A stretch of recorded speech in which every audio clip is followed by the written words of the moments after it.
ഇന്നത്തെ യാത്ര കോഴിക്കോടേക്കാണ്. നമ്മൾ ചങ്ങായിമാരെല്ലാം കൂടി രാവിലെ തന്നെ പുറപ്പെട്ടു. ഇന്ന് രാവിലത്തെ ഭക്ഷണം അഞ്ചനേൻ്റെ പേരൊക്കെയായിരുന്നു.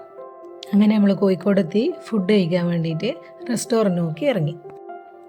വെള്ളയപ്പം മുട്ടക്കറിയായിരുന്നു വാങ്ങിയത്. ആർക്കും ഫുഡ് ഇഷ്ടായില്ല. പിന്നെ പൈസ കൊടുത്തുകൊണ്ട് എല്ലാവരും കഴിച്ചു. അങ്ങനെ ഫുഡും കഴിച്ച് അവരവരെ ഷെയർ വിട്ടു. വളരെ മോശം അഭിപ്രായം. പിന്നെ നമ്മൾ നേരെ പോയത് കോഴിക്കോട് ബീച്ചിലേക്കായിരുന്നു.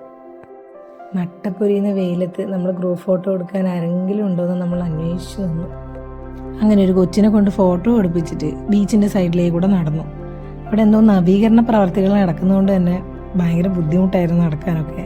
അതിനുശേഷം നമ്മൾ സ്വാതന്ത്ര്യ ചത്വരത്തിൻ്റെ അടുത്തേക്ക് പോയി. 1930 മെയ് 12 ഉപ്പ് നികുതി നിയമലംഘനത്തിൻ്റെ ഭാഗമായിട്ട് സത്യാഗ്രഹികളെല്ലാം കൂടി കോഴിക്കോട് എയർപോർട്ട് കൂടി. ബ്രിട്ടീഷ് പോലീസുകാർ ഇവരെ ആക്രമിച്ചു. അപ്പോൾ അതിൻ്റെ സ്മരണക്ക് വേണ്ടിയിട്ടാണ് ഈ ഒരു സ്വാതന്ത്ര്യയാത്ര ഉണ്ടാക്കിയത്. അവിടെ നമ്മൾ കുറേ റീൽസും ഫോട്ടോസൊക്കെ എടുത്തു. പിന്നെ നേരെ പോയത് ഹൈലൈറ്റ് മാളിലേക്കായിരുന്നു. നട്ടപ്പൊരിയുന്ന വെയിലത്ത് അതിൻ്റെ ഉള്ളിൽ കയറിയാലാണ് നമുക്കൊരു സമാധാനമായത്. ഏറ്റവും കൂടുതൽ സമയം നമ്മൾ ചിലവഴിച്ചത് ഹൈലൈറ്റ് മാളിലായിരുന്നു.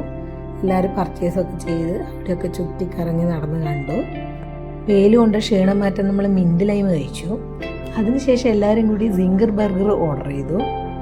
ഉച്ചയ്ക്ക് ശേഷം പാരഗണിൽ പോയിട്ട് അവിടുത്തെ സ്പെഷ്യൽ ബിരിയാണി കഴിക്കാന്നുള്ള തീരുമാനത്തിലായിരുന്നു എല്ലാവരും ഉണ്ടായത്. പക്ഷെ അത് കഴിച്ചതോടുകൂടി എല്ലാവരുടെ വയറും ഫുള്ളായി. അങ്ങനെ അവിടുന്ന് നമ്മൾ നേരെ കോഴിക്കോട് SM സ്ട്രീറ്റിലേക്കാണ് പോയത്. ലൈമും കുടിച്ച് നേരെ മിഠായി തെരുവിൽ പോയി. ശരിക്കും പറഞ്ഞാൽ നമ്മൾ സാധനങ്ങൾ ഇടുന്ന വാങ്ങിയത്. അങ്ങനെ പർച്ചേസും കഴിഞ്ഞ് നമ്മൾ വിട്ടു.